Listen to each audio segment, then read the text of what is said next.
먼저 이사야 11장 1절을 한번 보세요. 11장 1절입니다. 같이 한번 읽을까요? 시작.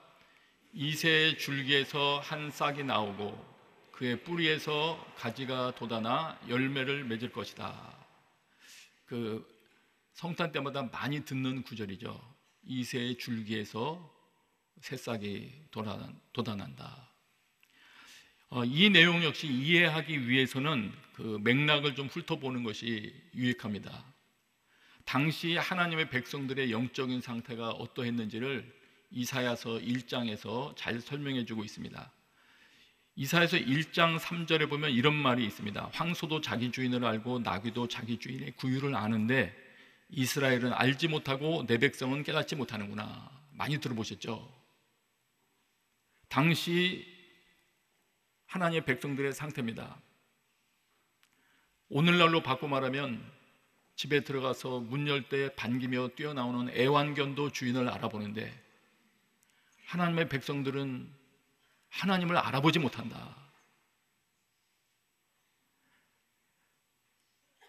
그러면서 그 이유를 알지 못하고 깨닫지 못하는구나. 마음이 둔하고 귀가 닫혀있기 때문입니다. 하나님의 말씀을 깨닫지 못하면 자연히 그 삶 가운데 열매는 맺을 수가 없죠. 깨달아지는 말씀이 없는데 어떻게 삶으로 옮겨서 삶을 바꾸는 열매를 맺겠습니까? 근데 더 중요한 거는 그 당시 이 하나님의 백성들이 자신들의 상태가 그렇다는 것을 심각하게 생각하지도 않는다는 겁니다. 오늘날도 마찬가지겠죠. 말씀이 깨달아지지 않고 하나님에 대한 감각을 상실했어도 그것이 위중한 상태라고 생각을 하지 않고 생활하는 것. 오늘날도 그럴 수 있습니다. 당시 백성들 그랬습니다. 또 이렇습니다. 그 당시 백성들의 상태가 하나님께서 주신 복들이 무너지고 심지어는 예루살렘 주변으로 포위당한 이런 상태처럼 강대국들의 압박 가운데 살고 있으면서도 별로 생각이 없는 겁니다. 하나님께서 주신 것이 황폐해졌다. 이거 심각한 거거든요. 하나님께서 나에게 주셨던 축복들이 사라져가고 있다. 뭔가 원인이 있을 건데 그것을 심각하게 여기지 않는 겁니다. 그리고 그런 가운데 하나님께서 주목하고 계신 게 하나 있었습니다. 그들의 예배입니다.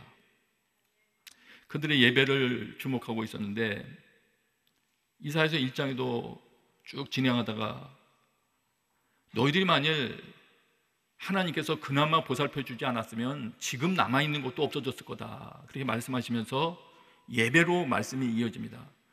그 많은 너희 재물을 뭐하러 나에게 가져오냐. 하나님께서 기이하게 생각하셨나 봐요. 주변 상황 그렇고 너희 가운데 악행이 지금 계속 사회 가운데 일어나고 있는데 하나님께 대한 마땅한 반응이 아니라고 생각하셨던 것 같아요. 예배가 필요 없다는 게 아니고 그들의 예배를 기이하게 여기셨던 것 같습니다. 주인이 누구인지 의식하지도 않고 나와서 드리는 예배. 그 땅이 왜 황폐해졌는지 하나님의 축복이 다 사라졌는데도 불구하고 아무런 감각이 없이 하나님 옆에 모여있는 모습들, 하나님께서 기이하게 여긴 것 같아요. 그래서 싫다고 했죠. 너희가 내 얼굴을 보러 나올 때 누가 너에게 이런 것 요구했냐. 너희가 드리는 예배는 지겹다, 이런 표현을 쓰셨어요. 말하자면 지금 그들이 처한 상황에 걸맞는 예배가 드려지고 있는 게 아니라는 거죠. 예배가 필요 없다는 게 아니고 그런 상황이면 주님을 어떤 모습으로 찾고 어떤 모습으로 예배해야 하는지를 하나님 기대하시는 것이 있는데 그렇지가 못하다는 것이죠. 오늘 저희들도 그렇다고 생각이 됩니다. 이 대한민국 상황을 바라보면서도 저희들이 마땅히 하나님 앞에 반응해야 할 모습들이 있을 것인데 그렇지 않을 경우 하나님께서 그렇게 생각하실 것 같아요. 너희들은 지금 이 땅 가운데 내가 부어준 축복이 사라지고 있는 것을 보고 있느냐? 그렇다면 너희들이 그런 식으로 반응하겠냐? 이런 거 물어보실지 모르겠어요. 하나님은 그런 상태가 계속 유지되는 것을 기뻐하지 않았습니다. 방치하지 않았습니다. 죄악을 하나님께서는 처리하기를 원하시기에 하나님께서 심판을 하시죠. 그래서 이사야 내용으로 쭉 이어져 가면 우리 지지난주에 임마누엘 장면을 한번 봤었죠. 그렇게 하나님께서 하나님만 신뢰하라고, 너희들 그렇게 하면 안 된다고 가르쳐 주는데도 신뢰를 하지 않으니까 임마누엘 아이의 탄생까지도 예언하고 표징을 구하라 하셨으나 그래도 구하지 않고 있으니까 하나님께서 내가 그럼 직접 표징을 주겠다 하신 이후에도, 그 사건 이후에도 성경의 9장 10장에 보면 이런 내용들로 이어집니다. 이스라엘 백성들이 마음이 교만하고 자만심에 가득 차 있고 하나님의 구원은 필요 없다고 여기고 있고, 그리고 하나님께 돌아오지도 그런 상황이지만 만군의 여호와를 찾지도 않았다, 그렇게 되어 있고, 또 사회의 모습은 이랬답니다. 어느 누구도 자기 형제를 아끼지 않고 심지어 자기 동족의 살을 먹고 있다. 오늘날과 비슷한 것 같아요. 서로를 뜯어먹고 있다. 어느 누구도 자기 형제를 아껴서 움직이는 게 아니다. 악법을 공포하고 괴롭히는 법령을 만드는구나. 그 당시에도 이런 일이 있었네요, 보니까. 하나님께서 이런 사회 죄악을 처리하시고자 아시리아라는 나라를 몽둥이로 사용하셔서 징계하십니다. 그리고 징계 몽둥이로 사용했던 아시리아라는 힘 있는 나라가 교만하고 거만한 태도를 유지하니까 하나님께서 그 아시리아도 징계해 버리십니다. 그리고 이어지는 것이 오늘 11장입니다. 말하자면 하나님의 징계와 심판으로 모든 것들이 황폐화된 이후에, 그러나 그 징계 중에도 하나님께서 하나님의 백성들을 회복시키시려는 의지를 가지시고 하나님의 백성들을 사랑하고 아끼셔서 그래도 구원하셔야 되겠기에 그 무너진 폐허 속에서 새싹을 등장시키겠다고 말씀하시는 겁니다. 그 맥락에서 오늘 11장 1절이 등장한 겁니다. 그래서 새싹이 등장하기 전에는 징계도 있는 것이기 때문에 한편으로는 우리가 살아가면서 개인의 삶에서든 사회적으로든 징계나 심판이 있다고 하여, 어두운 시절이 온다고 하여 무조건 두려워하거나 불평만 할 것은 아니더라고요. 만일의 경우 그 곤란을 통하여 오히려 눈이 가려져 있던 것이 벗겨지고 혼란함이 벗겨져서 하나님을 주목할 수 있다면 그건 축복의 또 한 면이겠구나. 저는 한국 땅 가운데 일이 어떤 식으로 이루어지든지 마침내 전 국민이 올바른 것들을 깨달아 알고 온 국민이 눈에 가려졌던 것들이 벗어져서 한 마음으로 하나님 구하는 나라가 되기를 저는 기도합니다. 이런 맥락 가운데서 1절을 지금 주시는 겁니다. 1절을 그래서 다시 한번 읽어봐요. 그 직전에 10장 마지막 부분까지도 황폐한 내용이 나와요. 도끼로 하나님께서 나무를 베어버리시고 하는 그런 모습들이 나오다가 갑자기 1절에 이렇게 나옵니다. 같이 다시 한번 읽습니다. 시작. 이새의 줄기에서 한 싹이 나오고 그의 뿌리에서 가지가 돋아나 열매를 맺을 것이다. 우리가 아는 것처럼 이새의 줄기에서 다윗 왕이 나왔고 그 이후에 왕이 유지됐었기 때문에 이새의 줄기에서 싹이 난다는 것은 왕권이 회복된다는 것을 의미하고요, 회복이라는 말을 써야 된다는 것은 이미 무너졌다는 것을 말하는 거죠. 왕권이 무너졌었구나. 왕권이라는 것은 통치 아닙니까? 통치하는 기능을 가진 것 아닙니까? 그래서 다시 한 싹이 나오고 뿌리에서 가지가 돋아나 열매를 맺는다는 것은 회복을 위해서는 하나님의 백성들 가운데 통치가 필요하다, 이런 생각을 하고 계시는 겁니다. 통치는 누가 있어야 됩니까? 통치자가 등장을 해야죠. 통치자가 없다면 사사시 될 거고, 통치자의 등장. 그런데 그 다스릴자의 등장을 이렇게 표현한 겁니다. 이새의 줄기에서 한 싹이 나온다. 그의 뿌리에서 가지가 돋아난다. 연약한 모습, 장군처럼 임하는 모습으로 그리지 않으셨고요. 있을 듯 눈에 보일 듯 말 듯한 작은 싹이 하나 돋아나는 것으로, 마치 임마누엘 예언 때도 한 아기가 등장하는 것으로 말씀하셨듯이 하나님께서 하나님 백성들 가운데 회복을 주시는데 싹이 하나 등장하는 것으로 주십니다. 다시 생각하면 이렇습니다. 싹이 나오지 않고는 회복이 이루어지지 않는 겁니다. 여러분, 우리 개인의 삶에도 여러분 많이 회복이 필요하시다면, 내 삶이 황폐해졌구나, 우리 가정 가운데 하나님께서 과거에 부어주시던 영화로운 축복이 다 메말라 버렸구나 생각한다면 하나님께 나아가 바른 예배를 드리며 반응을 해야 될 것인데, 그때도 기억하셔야 될 것은 아이의 탄생, 임마누엘 예수 그리스도의 탄생이 없이는, 한 싹이 등장하는 것이 없이는 회복은 없다는 겁니다. 회복은 예수 그리스도를 통해서만 이루어진다는 것을 우리 주목해야 됩니다. 다시 말하면 이렇습니다. 회복은 내가 무엇을 새로 시작해서 이루는 것이 아닙니다. 다시 이 새의 줄기에서 하고, 하나님의 관심은 망가졌던 그 직전이 아니고 거슬러 올라가서 하나님의 뜻을 이루고자 했던 그 원줄기까지 쫓아 올라갑니다. 말하자면 하나님의 것을 찾아 이어가기 시작해야 되는 것이죠.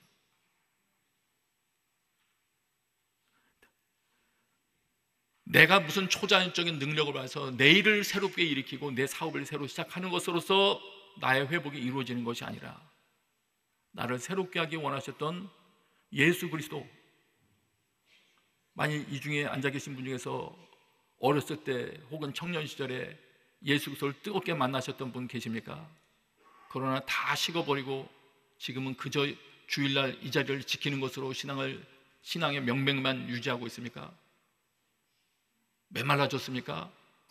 그렇다면 여러분 가정, 여러분 개인의 삶에 복 주시려고 했던 그 원래 시작을 찾아야죠. 하나님의 뜻을 이어가기 시작을 해야죠. 다시 정리합니다. 회복은 예수님으로부터 시작된다. 이것을 잊어버리시면 안 됩니다. 메시아 시대 조용하게 싹처럼 등장을 하고 있습니다. 하나님께서 내 삶에 역사하실 때도 그럴 것입니다. 내가 하나님 앞에 회개하고 돌아가고 하나님의 징계에 감사하며 반응하며 예배하기 시작할 때 내 삶 가운데 갑자기 엄청난 급격한 회복이 일어나기보다는 무언가 싹이 돋아나기 시작할 겁니다. 중요한 것은 그분이 활동하기 시작할 것이라는 것입니다. 그래서 그 싹의 특징을 봐야 돼요. 여기에 우리가 또 배울 것이 있습니다. 11장 2절입니다. 11장 2절 같이 읽어요. 시작. 그리고 여호와의 영이 그에게 머물 것이다. 곧 지혜와 통찰의 영, 모략과 용기의 영, 지식과 여호와를 경외하는 영이 그에게 머물 것이다. 그리고 하면서 나오죠. 싹만 등장시키는 게 아니더라고요. 하나님께서 그 뿌리에서 줄기만 돋아나게 하시는 것이 아니에요. 그리고 여호와의 영이 그에게 머물 것이다. 하나님의 영이 그와 함께 하신다고 하십니다. 예수 그리스도가 여러분의 영혼에 싹을 틔우기 시작할 때 하나님의 성령이 동행하십니다. 그러면 어떤 일이 발생하느냐? 왜 하나님의 영이 동행하시느냐? 2절을 다시 보시면 아까 그 통치자라고 그러지 않았습니까? 이 싹이. 그런데 그 통치자에게 여호와의 영이 임하면서 이런 기능들을 탁월하게 주시는 거예요. 곧 지혜와 통찰의 영, 모략과 용기의 영, 지식과 여호와를 경외하는 영. 예수께 임했던 그 내용하고 유사하죠. 다시 말하자면 성령이 임하셔야 통치자로서의 자질이 형성이 되는 겁니다. 성령이 임하셔야 창세기 때 약속하신 하나님의 형상들, 하나님의 대리자로서 땅을 통치할 수 있는 기능이 회복이 되는 겁니다. 이 땅 가운데 있는 모든 정치인들이나 크고 작은 리더들을 위해서도 기도할 때 이걸 기도해야 되겠더라고요. 그들이 방황하는 것은 문제 해결 능력이 없기 때문이에요. 성령의 능력이 없기 때문일 겁니다. 이 내용들을 보니까 그래요. 지혜와 통찰의 영, 하나님의 지혜로, 자기 지혜가 아니고 자기의 산술이 아니고 하나님의 지혜로 사람들의 마음과 현 상황의 옳고 그름을 통찰할 수 있는 능력, 이 능력을 그 싹에게 하나님이 주시면서 등장시키신다. 모략과 용기의 영 또는 능력, 어떤 전략이나 운영 능력과 그걸 계획할 뿐만 아니라 가능하게 하는 힘, 그거를 주신다. 지식과 여호와를 경외하는 영, 모든 지식과 지혜의 근원은 하나님과의 관계로부터 나오지 않습니까? 그러므로 하나님과 올바른 관계로부터 바른 하나님의 뜻을 알고 여호와를 경외한다는 건 합당하게 두려워하는 거니까. 하나님 외에는 그 어느 것도 두려워하지 않는 기질, 이런 것들이 부여된 자가 하나님이 기대하시는 통치자라는 거예요. 모든 것이 완벽하게 부여된 분은 예수 그리스도이십니다. 그분을 하나님께서 보내셔서 그분이 내 삶을 지휘하게 하십니다. 다시 말하면 성령님은 통치의 영이세요. 예수 그리스도는 왕으로 임하신 분이십니다. 그렇기 때문에 하나님께 내 인생을 맡겨드리는 것이 가장 적합합니다. 그분은 내 인생을 기획할 줄을 아시는 분이시고 이루어내실 능력이 있는 분이십니다. 그분은 우리 인생을 능히 회복시킬 수 있는 분이시며 우리가 죄로 인하여 망가뜨려 놓은 부분을 회복시킬 수 있는 계획도 아시고 능력도 있으신 분이십니다.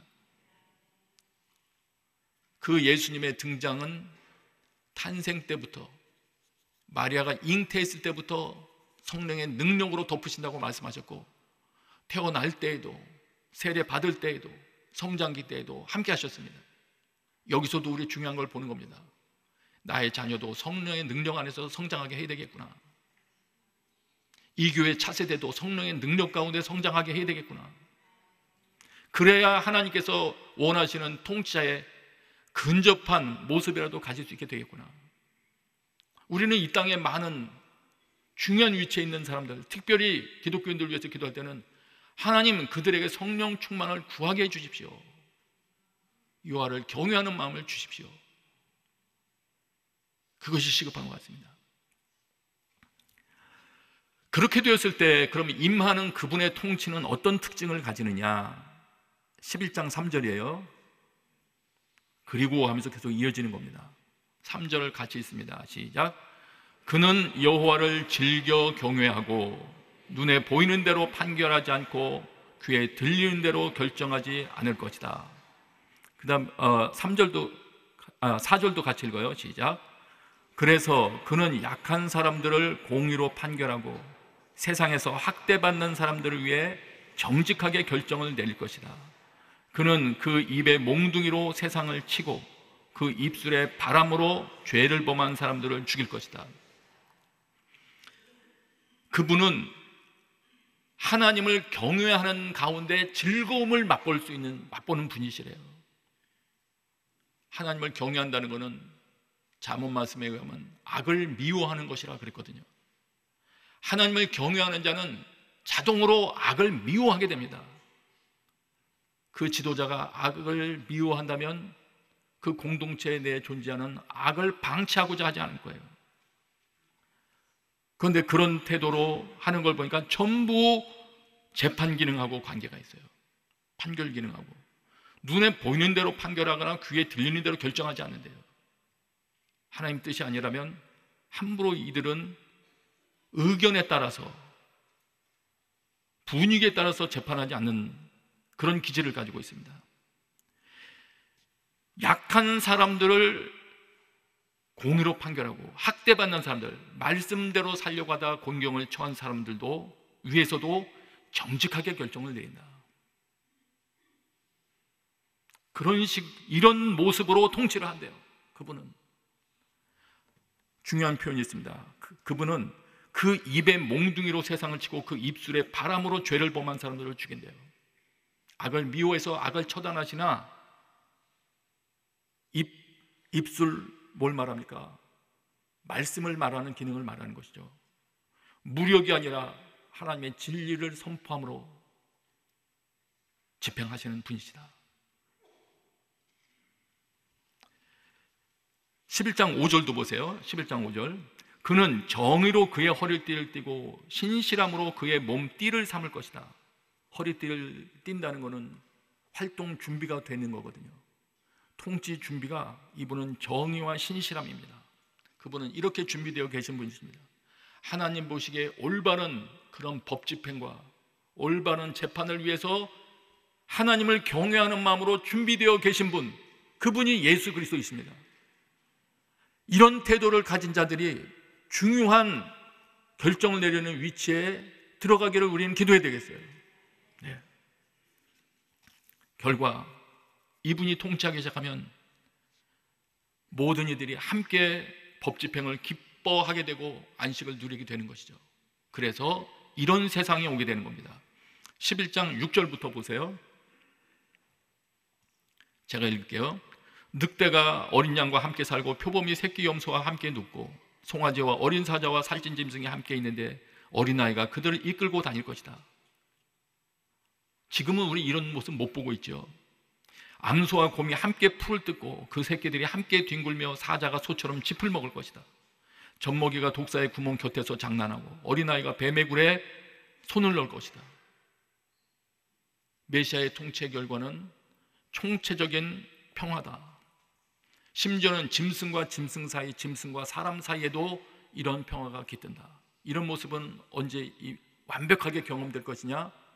예수님 재림 후에 완벽하게 경험될 것입니다. 에덴 동산으로 회복되는 거예요, 말하자면. 이런 것은 없다고 하십니다. 11장 9절에 보니까 그들은 내 거룩한 산 모든 곳에서 해치거나 다치게 하지도 않을 것이다. 하나님의 통치로 회복되면 해를 끼치는 것이 없다. 해됨이 없다. 그런데 중요한 것은 이런 변화가 그분이 오셔서 통치하면 일어나는 이유가 무엇이냐? 11장 9절을 다시 한번 보세요. 그 중간에 물이 바다를, 요 중간에 왜냐하면이 있는 겁니다. 뒤에 때문이다로 마무리가 되고 있죠. 왜냐하면 물이, 여기부터 같이 읽어요. 시작. 물이 바다를 덮고 있듯이 세상이 여호와를 아는 지식으로 가득하기 때문이다. 온 세상이 여호와를 아는 지식으로 가득해지기 때문에 이런 일이 일어난대요. 하나님의 성령으로 통치하는 자의 통치 가운데는 하나님을 알게 되는 일들이 일어나는구나. 이것을 우리 알게 됩니다. 하나님을 알게 되면 그들이 죄로부터 떠나고 서로 사랑하는 일이 발생하게 되니까 지금 보시는 것 같이 이런 모습이 땅 가운데 구현이 되는 겁니다. 여기서도 하나 알게 되더라고요. 여호와를 아는 지식이 물이 바다를 덮고 있듯이 가득하기 때문에 이런 세상이 오는 것이라면 지금 AI가 등장하여 정말 빠른 속도로 정말 기막힌 정보를 불과 수초 안에 알려주고 있지 않습니까? 어린이들도 중고등학생들도 AI를 기반으로 해서 공부하고 숙제하더라고요. 다 엄청난 지식과 정보죠. 그러나 우리 주목해야 될 것이 모든 지식이 땅을 뒤덮고 충만하다고 하여 이 땅 가운데 파라다이스가 임하는 것은 아니구나. 이 땅 가운데 사람이 살만한 세상이 되게 만드는 것은 하나님을 아는 지식이구나. 여러분, 하나님을 아는 지식이 그 공동체 가운데, 가정 가운데, 이 사회 가운데 충만해질 때 그 사회가 살만한, 사람들이 살만한 곳이 된다는 것을 잊지 않게 되시길 바랍니다. 심지어는 자연도 보호가 되는 겁니다. 짐승과 짐승 사이, 짐승과 사람 사이 평화가 임한다니까요. 이뿐만이 아닙니다. 11장 10절을 보세요. 11장 10절 우리 같이 읽습니다. 시작. 그날에 이새의 뿌리가 나타나 민족들의 깃발이 될 것이다. 나라들이 그에게 찾아오고 그가 있는 곳은 영화롭게 될 것이다. 깃발은 어떤 기능이 있습니까? 표시 기능이 있죠. 공항에서도 보면 우리 여행 가이더가 들고 다니는 많은 깃발을 보죠. 전쟁 때도 고대에는 깃발을 중심으로 모이기 때문에 깃발을 주목해야 내가 아군 진영에 지금 있는지 아니면 이탈해서 적군 진영에 들어갔는지를 확인하고 위치를 바꿀 수 있으니까 깃발은 매우 중요합니다. 이새의 뿌리가 나타나 민족들의 깃발이 된답니다. 저리로 가야 사는구나. 민족들이 모여올 것입니다. 예수 그리스도를 향하여 많은 이방인들이 모여올 것이라는 거예요. 선교가 이루어지는 것이죠. 그날 하나님께서는 남은 백성들을 되찾아 주실 것이다. 이처럼 예수님은 이새의 줄기에서 난 싹이 분명하고, 오늘도 예수님은 많은 사람들을 구원하기 위하여 하나님이 보내시는 구원 신호인 겁니다. 예수 그리스도 이분이 깃발이다. 너희들 이곳을 주목하고 이리로 이동해야 산다. 우리 기독교인들에게도 그걸 동일하게 보여주는 것입니다. 너희가 잠시 이탈했느냐, 길을 잃었느냐, 이곳으로 와야 너희 가정의 회복이 시작된다, 산다, 이거를 보여주는 것입니다. 이사야 11장 12절에는 말이 계속 이렇게 이어집니다. 그는 여러 나라들을 향해 깃발을 들고 쫓겨난 이스라엘 백성들을 모으시며 땅끝 사방에서부터 흩어진 유다 백성들을 부르실 것이다. 11장 16절에 보면 그것이 아시리아에서 살아남은 그 백성들이 돌아올 큰 길이 될 것이다. 이방인들뿐만 아니라 하나님을 아직 알지 못하고 있는 유대인들에게도 큰 길처럼 방향을 제시하는 이정표가 될 것입니다. 누가요? 예수 그리스도가. 예수 그리스도는 그토록 소중하신 분이십니다. 이분이 오셔야 모든 온전한 통치가 이루어지는 것입니다. 그래서 우리는 이 땅 가운데 요한계시록에서도 말씀하는 것처럼 어려운 시기가 올수록 한탄만 할 것이 아니라 복음을 증거해야 될 이유가 거기에 있습니다. 예수 그리스도를 알아야 돌아오며 예수 그리스도를 알고 성령 체험을 해야 바른 분별력이 생기는 것입니다. 아니면 그들의 눈을 가리고 있는 악한 것들로 인하여 올바른 판단을 내릴 수가 없는 것입니다. 우리 교회의 책임이 큰 것입니다. 하나님의 축복은 그래서 그분이 함께 하신다는 거예요. 요한계시록도 마지막에 가면은 그분이 함께 하신다는 말이 있죠. 보아라, 하나님의 장막이 사람들과 함께 있으니 그분께서 그들과 함께 거하실 것이다. 그들은 그분의 백성이 되고 하나님께서 친히 그들과 함께 하실 것이다. 그렇게 될 때야 그들의 눈에서 모든 눈물을 닦아주실 것이며 더 이상 죽음이 없고 다시는 슬픔이나 우는 것이나 아픈 것이 없을 것이다. 이 일이 일어나는 겁니다. 그리고 이것들이 경험되기 시작할 때, 사회적으로든 여러분 가정에서든 이 일이 경험되기 시작할 때 우리에게서는 이 일이 일어날 겁니다. 이사야 12장 1절을 보세요. 12장 1절 2절입니다. 우리 같이 읽어요. 시작. 그날에 너는 이렇게 말할 것이다. 여호와여, 주께 감사합니다. 주께서 제게 분노하셨지만 주의 분노를 돌이키시고 저를 위로하시니 감사합니다. 보십시오, 하나님께서 제게 구원이시니 제가 믿고 두려워하지 않겠습니다. 주 여호와는 제 힘과 노래시며 제게 구원이 되셨기 때문입니다. 여러분, 진정한 구원을 경험하는 날, 진정한 예수 그리스도의 통치를 경험하는 날, 그날 회복될 것 중에 하나가 바로 이 감사하는 마음입니다. 찬양과 예배가 회복될 것입니다. 저는 우리가 모여서 드리는 이 예배도 점점 더 하나님이 기뻐하시는 모습으로 더 한 걸음 나아가게 되기를 저는 원합니다. 그 부분을 위해서는 같이 기도하면 좋겠어요.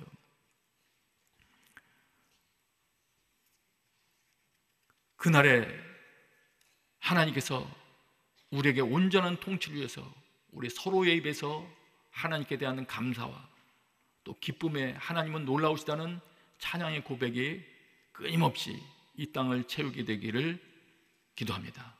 같이 한번 기도하십시다. 오늘 먼저 기도할 때 우리 대한민국 땅을 위해서 먼저 기도하겠습니다. 하나님, 먼저 이 땅 가운데 있는 그리스도인들부터 깨워주십시오. 다시금 다양한 종류의 타 진영을 공격하는 것이 아니라 예수 그리스도께 우리의 시선이 집중되게 하시고 이 땅에 있는 모든 기독교인들부터, 중요한 위치에 있는 기독교인들부터 성령의 충만을 구하여 하나님께서 이 땅을 다스리기를 원하셨던 그 질서를 그 가운데 이루는 자들 되게 하여 주시옵소서. 우리 간절한 마음으로 이 땅을 위하여 기도합니다. 아버지 하나님, 회복시키기 위하여 예수 그리스도를 이새 줄기에서 싹처럼 등장시키셨던 주님, 아버지, 이 땅을 다시 회복시킬 때에도 엄청난 격변이 아니라 할지라도 다시금 예수 그리스도를 증거하는 그 일들로부터 시작이 될 것을 저희들이 바라봅니다.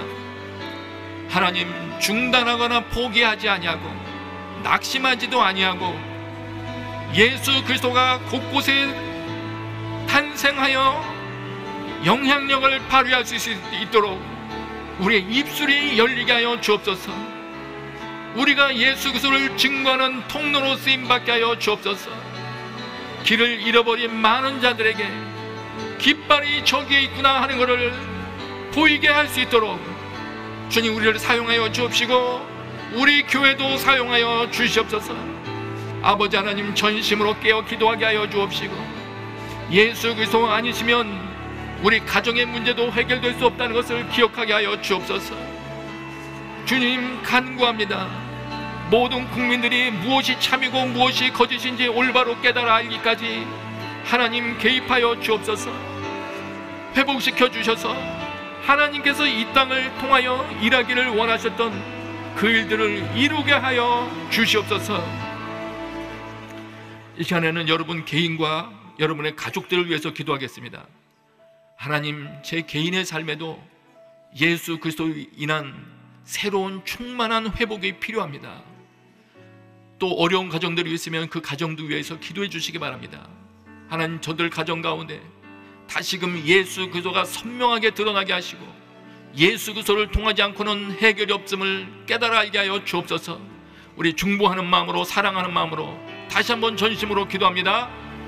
아버지여, 은혜를 베풀어 주시기를 간구합니다. 과거에 베풀어 주신 많은 축복들, 하나님을 사랑하는 마음으로 가슴 뛰었던 모든 시간들, 주님 말씀을 섬기며 사람들을 섬기며 기뻐했던 모든 순간들이 사라진 영혼들, 주여 은혜를 베풀어 주옵소서.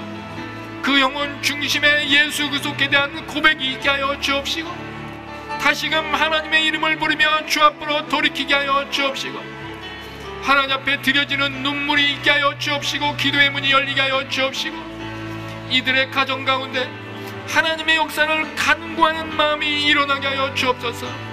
하나님, 예수 그리스도께서 통치하여 주시지 아니하시면 내 가정이 새롭게 될 수가 없고 내 자녀들이 새롭게 될 수가 없사오니 주님, 저의 입술에서 기도가 중단되지 않게 하여 주옵소서. 주님, 이 교회에 깊이 있는 예배를 위하여 기도가 중단되지 않게 하여 주시옵소서. 아버지, 모일 때마다 살아나게 하여 주옵소서. 깨어나게 하여 주시옵소서. 주님이 높임을 받으시옵소서. 감사합니다. 예수님의 이름으로 기도합니다. 아멘.